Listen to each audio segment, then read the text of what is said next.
César Etou, directeur général de La Voix originale, dans une réflexion intitulée « Un autre centre d'intérêt », dénonce l'entêtement de Emmanuel Macron, chef d'État français, dans le conflit russo-ukrainien. Pour le professionnel des médias, la raison est relative au déboire français en Afrique. On écoute César Etou Lawa sous notre lecture.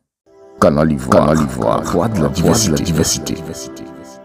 Le président français Emmanuel Macron est devenu une curieuse personnalité dans le conflit russo-ukrainien via l'OTAN. Dans mes lectures, je remarque plus il laisse croire que l'Europe, principalement la France, enverrait des troupes en Ukraine, plus la France se divise sous lui et une partie de l'Europe se dresse contre lui. Mais Macron n'en démord pas. En fin de compte, Macron semble nourrir l'envie d'un combat d'homme à homme avec Poutine en raison des déboires français en Centrafrique, au Mali, au Burkina Faso, au Niger et dans d'autres espaces étatiques en téléchargement.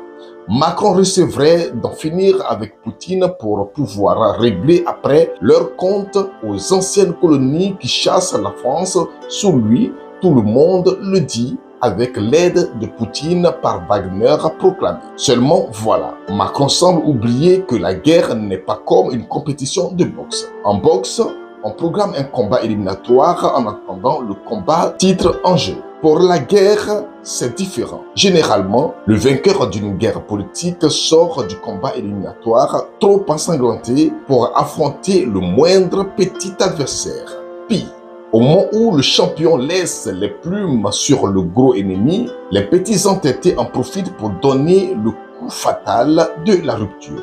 Monsieur Macron sait-il tout ça? Mon avis, le président français doit tempérer sa colère contre Poutine.